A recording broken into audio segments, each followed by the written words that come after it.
قاری جلال الدین صاحب نے بڑی تفصیل سے حدیث کے حوالے سے تاریخ کے حوالے سے بہت کچھ بیان کر دیا ہے۔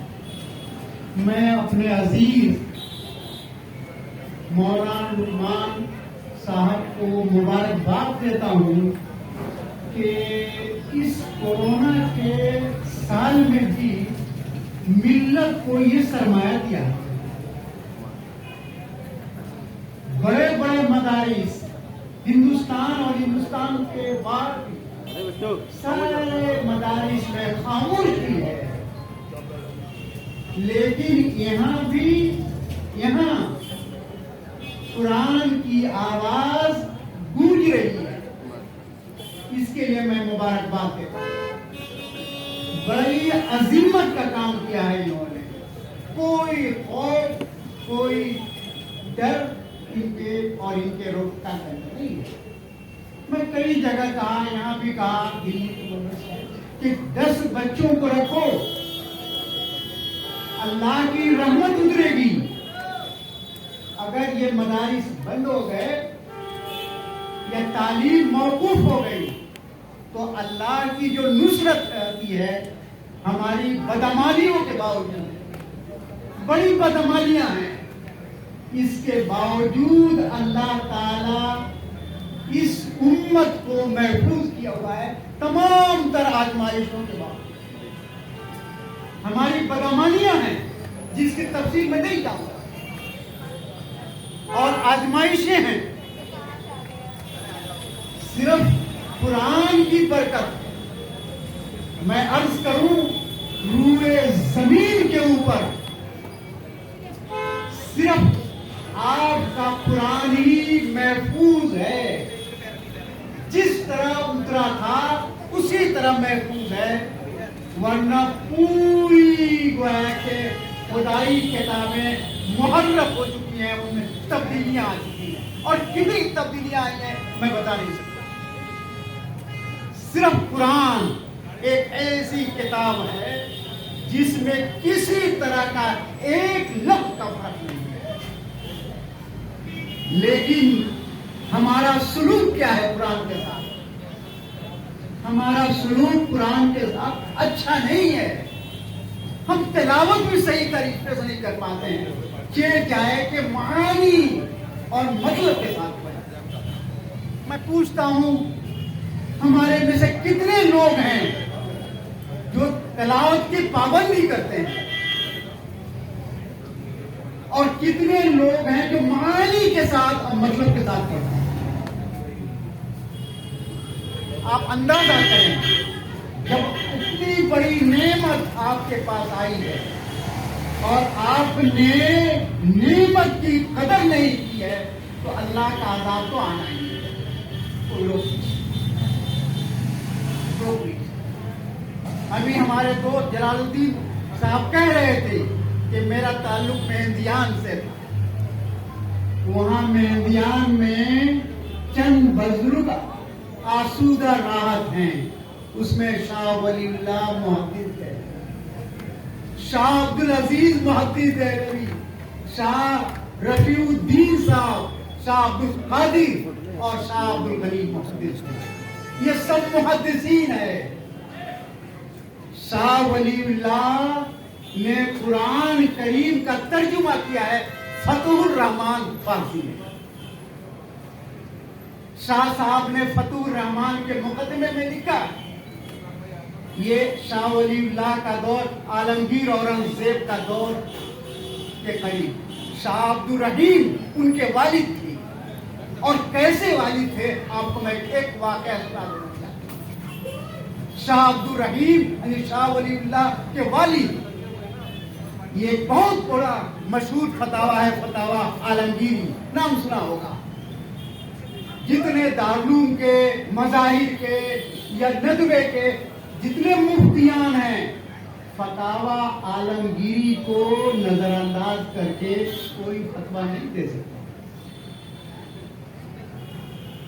شاہ عبدالرحیم رحمت اللہ علیہ فتاوی عالمگیری کے 12، 13، 14 مرتبین میں شامل ہیں۔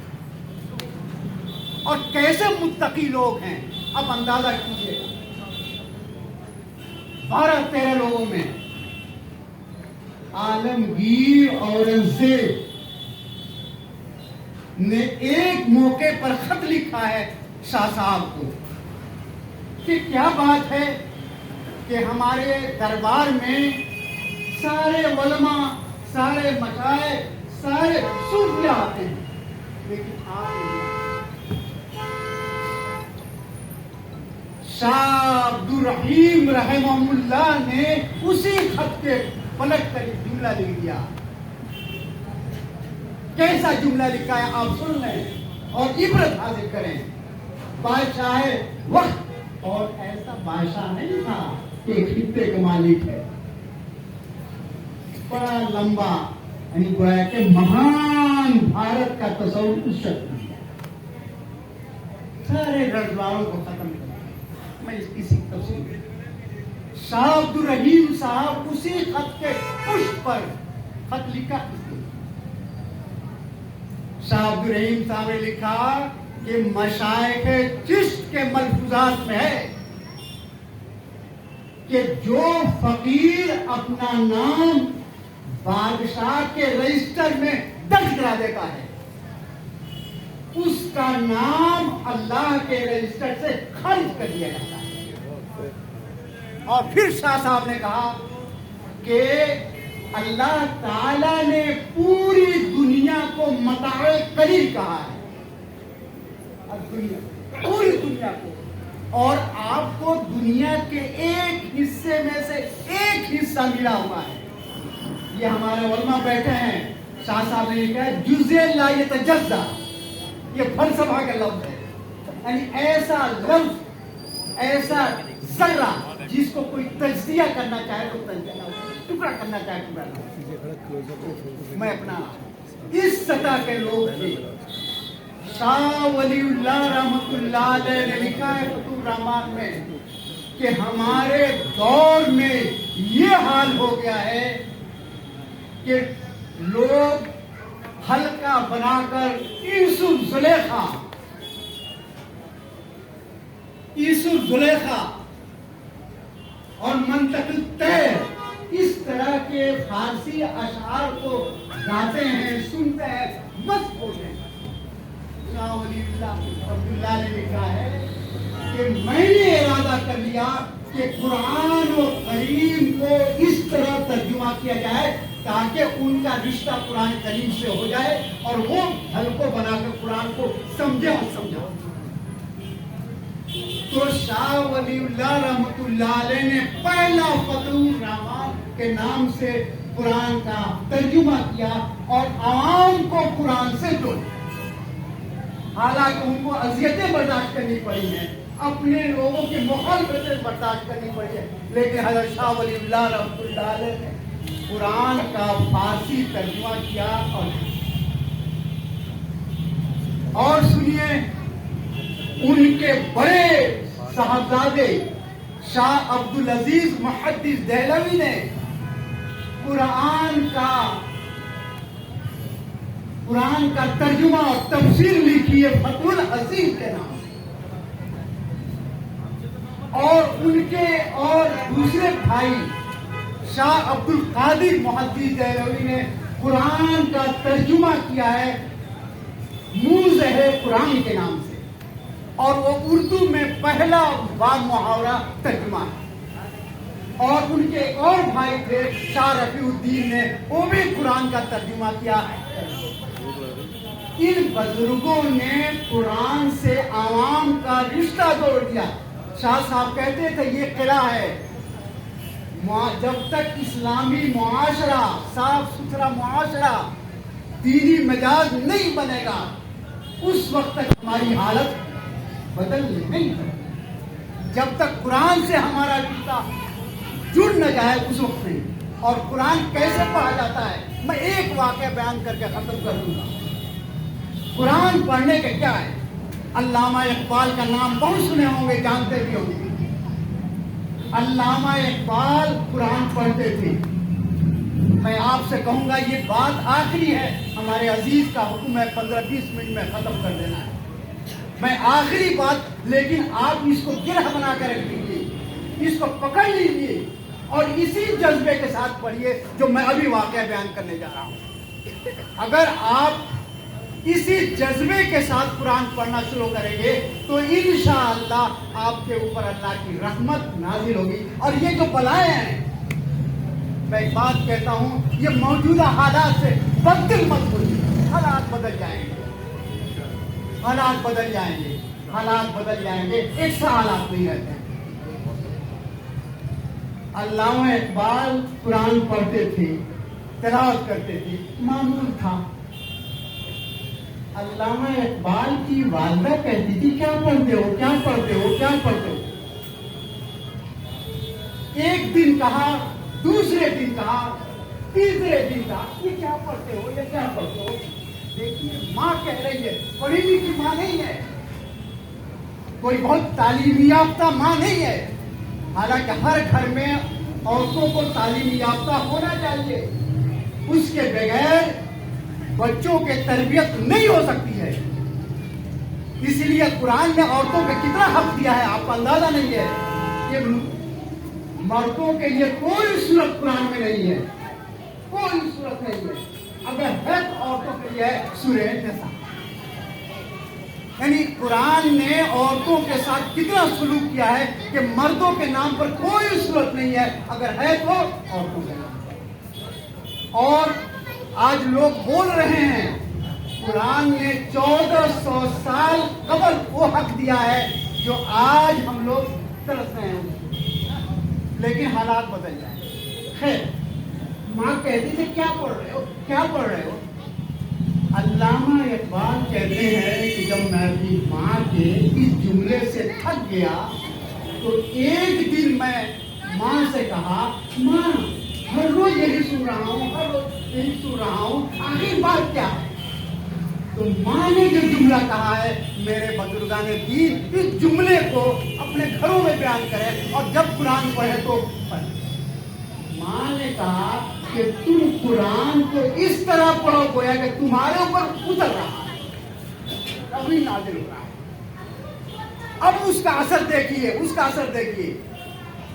علی بخش کا بیان ہے کہ علامہ اقبال فجر کے نماز سے پہلے اور فجر کے بعد قرآن پڑھتے تھے اور قرآن کے اوپر اور اس قدر روتے تھے، اس قدر روتے تھے کہ تمام اوراق تر ہو جاتے تھے، مجھے لا کر دھوپ میں سکھانا پڑتا۔ یعنی اتنا روتے تھے، اتنا روتے تھے کہ آنسوؤں سے قرآن کے اوراق اور ورق سفید تر ہو جاتے تھے۔ علی بخش کہتے ہیں، خدا بخش، کہ مجھے ہر روز دھوپ میں لا کر علامہ اقبال کے قرآن کو، پڑھے ہوئے قرآن کو سکھانا پڑتا۔ اگر اس جذبے کے ساتھ کریں گے اور اگر مطلب اور معانی کے ساتھ پڑھیں گے تو میں نہیں سمجھتا ہوں کہ اللہ تعالیٰ کی جو آزمائشیں ہیں وہ دیر پا ہو۔ اور میں ان بچوں کو دیکھتا ہوں، یہ مستقبل کے سرمایہ ہیں، سرمایہ ہیں۔ یہ مدارس نہ رہیں تو میں سمجھتا ہوں کہ نہ اردو زبان بڑھے گی اور نہ ہمارا دین کا یہ جذبہ ہے۔ انہی مدارس کی وجہ سے یہ جیسے بھی ہیں ویسے ہیں، یہی ملت کے مستقبل ہیں۔ ہم تو آرام سے کرتے ہیں لیکن قرآن و حدیث کو یہی اٹھائے ہوئے ہیں، اسی کا علم بلند کیے ہوئے ہیں۔ اس لیے ان بچوں کو کسی بھی اور نگاہ سے نہیں، عزت اور احترام اور توقیر کے نگاہ سے دیکھنا چاہیے کہ یہ بچے ہمارے لیے، اور قرآن سے رشتہ قائم کرنے اور جو بھی ہو سکے میں کس طرح کا ختم کروں گا۔ آپ میں نہیں کر کر 2 رکوع پڑھیں، 3 رکوع پڑھیں، 4 رکوع پڑھیں، آپ چند سطر روزانہ پڑھیں، چند سطر، آدھا سطر یا 2-4 آیتیں پڑھ لیں، لیکن پابندی کریں۔ اور حدیث میں بھی کہا گیا ہے کہ خیر الامور جس پر مداومت ہو پابندی. تو میں آج آپ حضرات سے یہی کہوں گا کہ آپ اپنے بچوں, اپنے گھر والوں کو اور خود بھی, ہمارے مولانا عبدالکریم فارغ صاحب تھے, ناطق تھے, ان کے یہاں شرط تھی کہ اسی لڑکی سے شادی ہو جو قرآن پڑھ رہی ہے اور ترجمہ پڑھ رہی ہے. اور اگر کسی نے ترجمہ میں کل بس وہ کوئی بھی کاروبار شروع کرتے تھے صبح میں فجر کے بعد, تو پہلے تلاوت کرتا تھا ہر ملازم ان کا اور پھر کاروبار شروع. اتنی پابندی نہ ہو, لیکن آپ تہیا کر لیجئے کہ تھوڑا سا قرآن ہم ضرور پڑھیں گے. اگر آپ نے اس پر عمل کر دیا تو سمجھیے کہ مولانا لقمان صاحب کی یہ بزم آرائی کامیاب ہو جائے گی. بہت بہت شکریہ. اللہ تعالیٰ آپ لوگوں کو